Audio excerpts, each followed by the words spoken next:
Alrighty, so we are here with the Box Tiger. I think this is our second one where we have not been backstage. We've actually been in studio, so that's sort of nice. In fact, this is our first one in studio.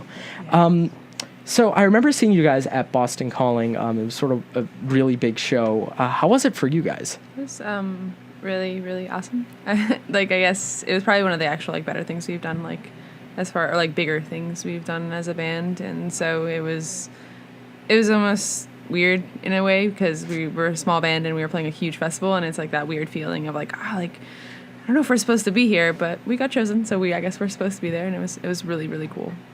And so, how does that sort of come about, like, when you're asked to play a bigger festival? Because, you know, as you guys said, you're a little bit of a smaller band. You're here tonight playing TT and the Bears. Is that, like, was that a shock to you guys when they sort of reached out to you?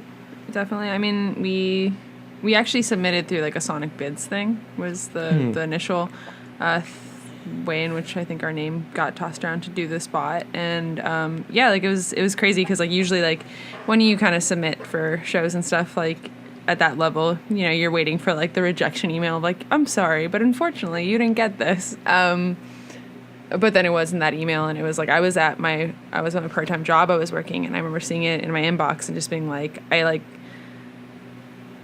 I'm a pretty calm person, and I kind of am generally pretty monotone, especially at work, and I think I just, like, jumped out of my chair. Like, not actually jumped out of my chair, but, like, I was pretty stoked, and then I told you guys, and...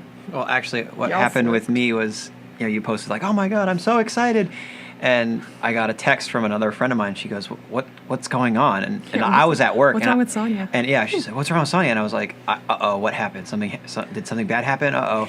And then finally I messaged Jordan. I was like, dude, what's going on? He goes, dude, are you available on Sunday? And then he sent me the link to Boston Calling, and I was just like, what? Yeah. No, and you guys played an awesome set. That I remember that sort of like as one of the highlights of Sunday. It was a great set. Thanks. So you guys were originally based in Toronto. Now you've sort of moved to Portland, if that's a little bit accurate. Why did you choose Portland out of sort of all the cities? Well... Yeah, like we started off in Toronto because that's where Lauren and I grew up, and I started this back in like 2010-9. And I think Portland really was the place I'd kind of been going back and forth from. Jordan and I really at the get-go of starting the Box Tiger were the two people really discussing the whole project and trying to like propel it forward. And he was in Portland, I was in Toronto, so we never actually got to like play and make music together, but the idea sprung between the both of us. And so... I guess as most recently why we decided to hop to Portland, Cam just recently joined the band. He's from Portland as well. So we kind of had 2 members from Toronto, 2 members from Portland, Maine. And, you know, after something like Boston Calling and also just other shows we've been having in the New England and generally like tri-state area, there's been a really good feeling and a good vibe. And I think so to be in Portland made more sense just strategically to tour places in which we felt had a stronger draw. Not to say Toronto doesn't. Toronto is really awesome, and it's a great city, and we always love playing there. Our friends, our family are there. But it's just harder to tour from and, you know, get around from because Canada's so sparse. All the major cities are, like, hours and hours between versus here. Everything's so close together. If I could jump into, I think, like, it wasn't necessarily, like, you know, a lot of people are like, oh, like, Brooklyn is the place to be, and, like, New York and L.A., like, you should move there. It wasn't necessarily like, oh, let's relocate because this is the city where, like, all the music stuff happens. Like, obviously, a lot of our opportunities have come from there. But I think it was just, like, a logical step, like Sonia was saying, because we were based out of 2 cities.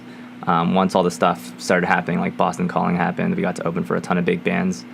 It was just logical to be like, hey, why don't we just put ourselves in one location? And then seeing as Jordan and Cam were from there, and, like Sonia said, you know, a lot of our opportunities are coming in the States. We might as well start from Portland and just kind of move up from there. We still go to Toronto a ton. Like, we just finished the short run shows back up in Canada, going to, like, Toronto, Barrie, and Ottawa. But, yeah, that was kind of, like, I guess, the logical move to do this summer. And so, sort of interesting sort of being in Canada and the United States at the same time. Speaking for Boston, what Boston was sort of known for was small rock clubs. A lot of them have gone away, but the Paradise, TT and the Bears, Bright Music Hall, they're still sort of there. What was the music scene like in Toronto, and what is it like now in Portland? Just sort of interested. You know, there's always the, like, analogy of, like, the big fish in a small pond and being a little fish in a big pond, and which one do you want? I think Portland and Toronto kind of encapsulate both those worlds, because you have Portland, which is a tiny city, but really at the end of the day, it started to really adopt us as like a hometown band. So you started to kind of feel slightly like that bigger fish. We were getting opportunities to open for big bands that in Toronto were kind of not attainable. And then we kind of used that to really go back to Toronto and make our name there, because people in Toronto were seeing like, oh, you opened for Metric, and then like promoters there were kind of getting excited about us, and then we got to open for like Foster the People in Toronto, which was huge, and you know, so it's kind of like it's two different worlds, but at the same time, it's like every town from small towns to large towns have their small rock clubs, and they have that scene and that environment. You know, it's just like in Portland, it's a smaller scene, where in Toronto you have scenes within the scene, which because the city's huge. So yeah, it's different in the same. It's the actual basic structures are similar, but the big picture I think is a little different. But I mean, I like both. And the thing about a lot of bands in Portland is they kind of just stay locally and maybe just a little bit regionally, but you know, there's a lot of great bands up there, but they just don't like kind of go off and tour. They don't like, you know, so we get the attention of, you know, oh, we're busy, we go out and play runs of shows, and which, you know, stacks on top of each other, and we end up getting more opportunities. And I feel like, you know, those higher profile shows, you know, get more attention from people around Portland, and that's another reason why I think they've kind of adopted the Box Tiger as kind of like a hometown band, I guess. Mm-hmm. Kind of real. I mean, I don't know. I don't like when I talk to people around town, because I go to shows a lot, and people are like, oh, so like, what's the deal? Like, are you guys Canadian? Are you like, and it's just kind of like have to explain like over and over again, like, oh, we're, you know, kind of 50-50. Yeah. But definitely a lot of the really, you know, great shows that we've played have been, you know, in Portland. They've been New England area. So Yeah. Not to say that other shows aren't great, but just like they kind of have that spark, you know? Oh, yeah, certainly. And then, so you guys have been touring Set Fire. I don't know why I'm holding it. There's no camera. But Vanna White. It's really a great album, but it's, you know, you guys have been touring it for the past year. Does it, like, get old when you sort of tour the same album for a year? Does it wear off at all, or? Well, not for me, because I'm not even on the record. I think for me, definitely. I don't want to, like, you know, talk trash on my own record, because I love Sapphire. I think it was a really cool first effort for this. But, you know, a lot of those songs I wrote when I was 19, I was 18, you know, at least the initial ideas behind them. So sometimes, you know, getting up on stage and playing some of them feels strenuous almost. Like, not strenuous as in, like, I love doing it, but and you pull meaning out of it that it's appropriate to your own life now, right? You grow with the songs in a sense. But, you know, like, I think we've been recently writing and a bunch of new material, which we also have in our set now, or some of it, and it always feels like a little bit more, you know, interesting to play the new music. That's natural. I think any band gets that, but I think you know, it has its rough days, but it also has its good days. I mean, that record is it means a lot to us, and I think those songs, we've all appropriated meanings to our current lives from them. So I mean, yeah, you never get tired. I mean, like any band, it's like you're always gonna have to play your hits in a sense. Like, I mean, not to say that like that this is like our hits. My phone just fell on the floor, but you know, it's you always kind of have to grow with your songs and kind of take them and give them new meaning as you go.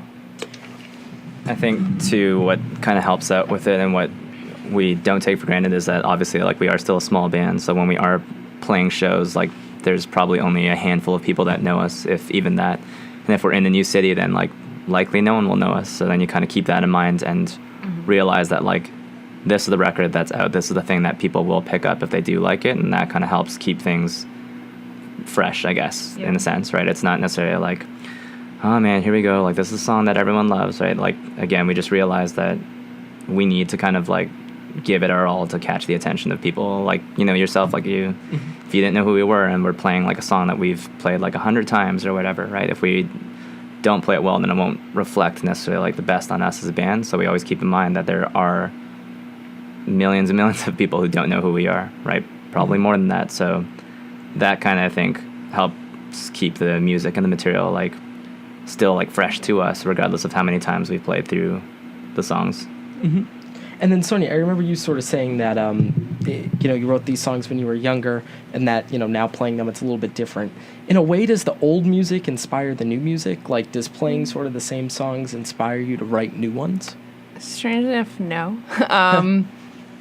I think sometimes I used to like have this thing where I think I had a hard time writing like about what was actually going on for myself, and not to say that these songs are not about what was happening in my personal life, but I think, my writing style's changed. I think, between the ages of 17 and 24, which I currently, you go through a lot and you experience a lot of things and you become a really different person. And so that's where I think the major sparks for change in writing style have come about. I feel like I'm most always inspired by like what's kind of going on now in my life, and like also like musically, like what I'm listening to. It's like, you can listen to a new band and it gives you that feeling of like, whoa, I really need to step up my game, like this is really awesome. And I get that feeling a lot when I put on a new record I really like, and that kind of sparks my motivation for writing. But I mean, yeah, like again, it's just like it's different. Your life changes, you change, and naturally I think the way that you write will change. But I think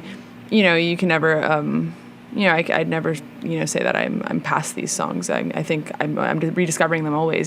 Sometimes it's like I wrote these things when I didn't even know what the hell I was talking about, and now I'll re-listen to a song I wrote, and I'm like, whoa, like that's what was going on. Like that was what I was feeling. I didn't know that when I was writing this, and now I know that. Like now I can look back and kind of take myself out of it, and that's an interesting process. That's always cool, and that does actually inspire, I guess. Hey, like you grew past this was your song. So yes and no. Yes. Yes, but also no. Actually, like I changed my answer, damn. No worries. So I saw something on your website which sort of I found it an interesting quote, and I'll read it now. The Box Tiger manages to keep a DIY indie aura while simultaneously creating simultaneously creating pop sensible hooks that make music accessible to the masses. Yeah.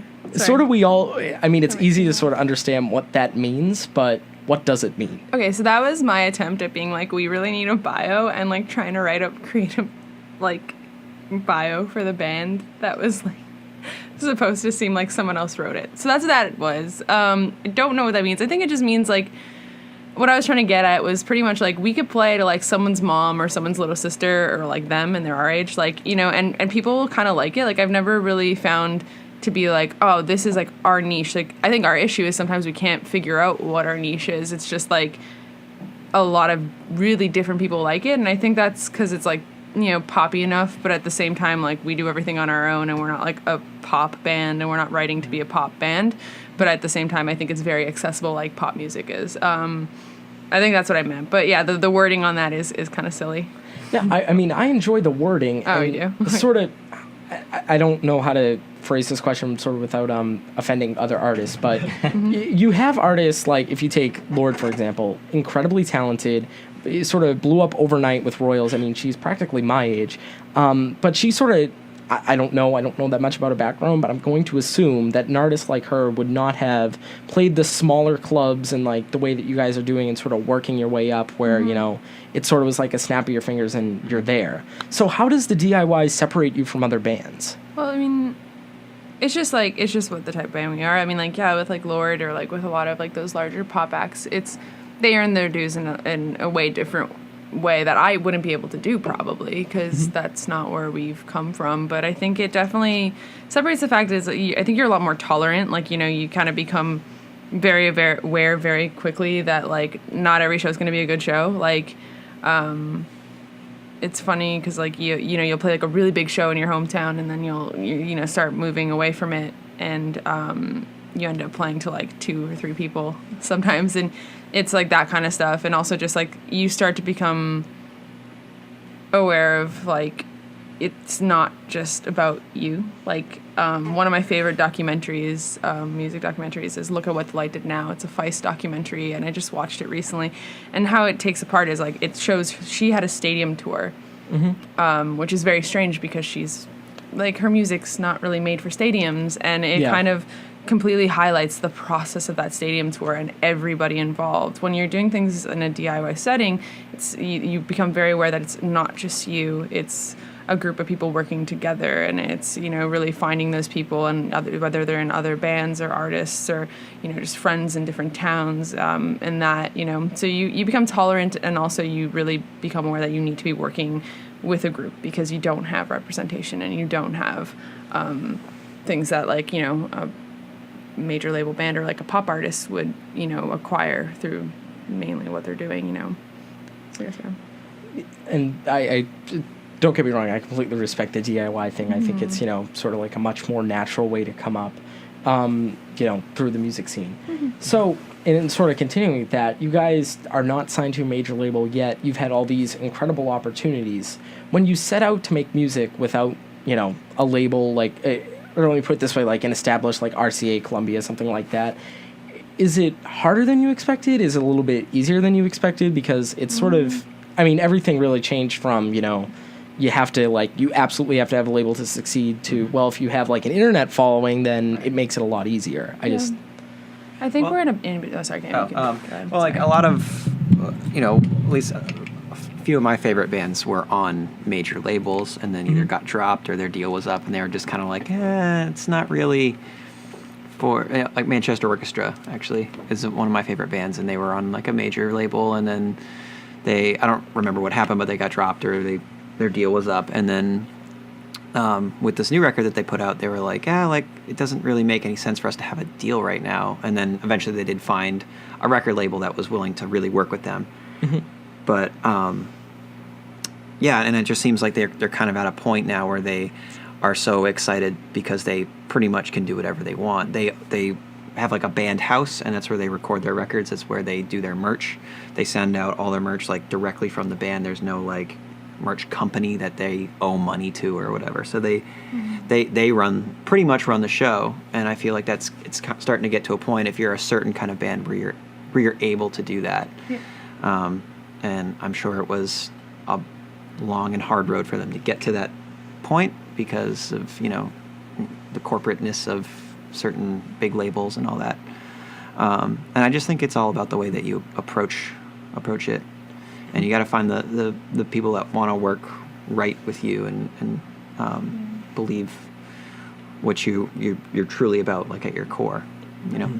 Yeah. I mean, I think, like, mostly we're just in an in-between right now.